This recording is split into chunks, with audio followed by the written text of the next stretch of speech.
तो हत्ती महागात पडणार आहे, लक्षात ठेवा.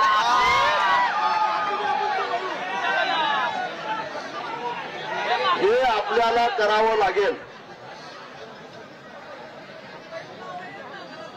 आपण आता राष्ट्रपतींना दयेचा अर्ज द्यायचा आहे.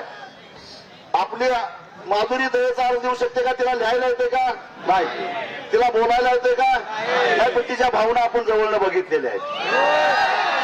म्हणून आपण सगळ्यांनी तिच्या वतीनं जिल्हाधिकाऱ्यामार्फत राष्ट्रपतीला दयेचा अर्ज द्यायचा आहे.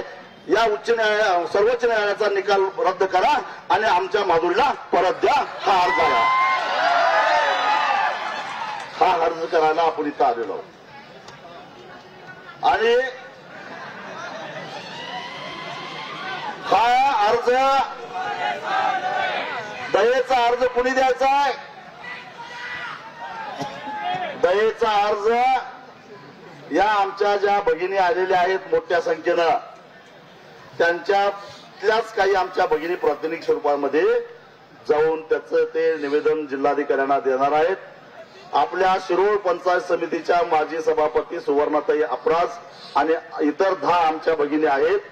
त्यांनी ते हे निवेदन द्यायचं आहे. हे निवेदन तुम्हाला वाचून दाखवू काय? दयेचा अर्ज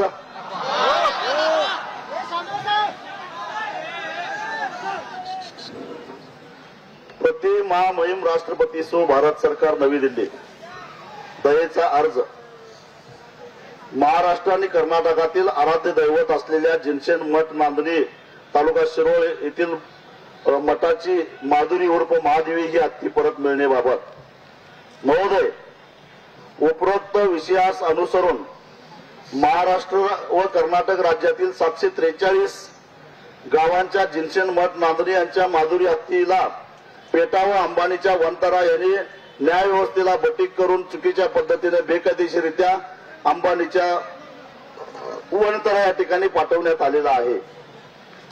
गेल्या जवळपास 450 वर्षापासून या मठाच्या माध्यमातून हत्ती पाळले जात आहेत. सांस्कृतिक, धार्मिक, ऐतिहासिक परंपरेचा अविभाज्य भाग असलेल्या माधुरी उर्फ महादेवी या हत्तीचे गेले 33 वर्ष या मठामध्ये संगोपन व पालनपोषण केले गेले आहे. माधुरी उर्फ महादेवी ही हत्ती तिच्या स्वभावामुळे सर्वसामान्य जनतेची, तरुण तरुणींची, मुला मुलींची, ज्येष्ठ लोकांच्या गळ्यातील तैत बनलेली आहे. दैनंदिन मठाशेजारील गावामध्ये फेरफटका तिचा नेहमी असायचा. माधुरी उर्फ महादेवी हत्ती घेऊन जात असताना शासनाकडून तसेच वैद्यकीय अधिकारी यांच्याकडून दिलेले त्यांच्या पालन पोषणाचे सर्व वैद्यकीय अहवाल हे सकारात्मक होते. पेटाने व वनतराने या हत्तीच्या अहवालाबाबत चुकीची माहिती दिली आहे.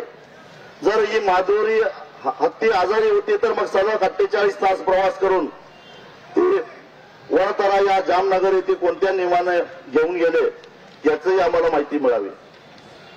आमची लाडकी माधुरी हत्तीला बोलता येत नाही. तिने स्वतःहूनच आपल्या भावना आपल्या समोर व्यक्त करून त्या भावनांचा विचार करून आपण त्याला वनतरामधून मुक्त केलं असतं. गेली 33 वर्ष माधुरी हत्ती माणसाळलेली आहे. तिला लहान मुलापासून आबाल वृद्धापर्यंत सर्वांचा लळा लागलेला आहे. वनतरा या ठिकाणी घेऊन जाण्याआधी गावातून काढलेल्या मिरवणुकीत तिच्या डोळ्यातून अश्रू रडत होते. गेल्या 4 दिवसापासून या घटनेमुळे दक्षिण भारतातील लोकांच्या जनभावना आक्रमक झालेल्या असून तीव्र रोष निर्माण झालेला आहे. तरी आपला समस्त ग्रामस्थांच्या वतीने आदरपूर्वक निवेदन करतो की ज्या पद्धतीनं एखाद्या अपराध्यास सर्वोच्च न्यायालयाने फाशीची शिक्षा दिली असली तरी सुद्धा ती रद्द करण्याचा अधिकार आपणास आहे. त्याच अधिकाराला अनुसरून त्याच सर्वोच्च अधिकाराचा वापर करून आपण आमच्या लाडक्या माधुरीस नांदणी मठाकडे सुखरूप स्वाधीन करावी ही सगळ्यांच्या वतीनं आपल्याला विनंती आहे.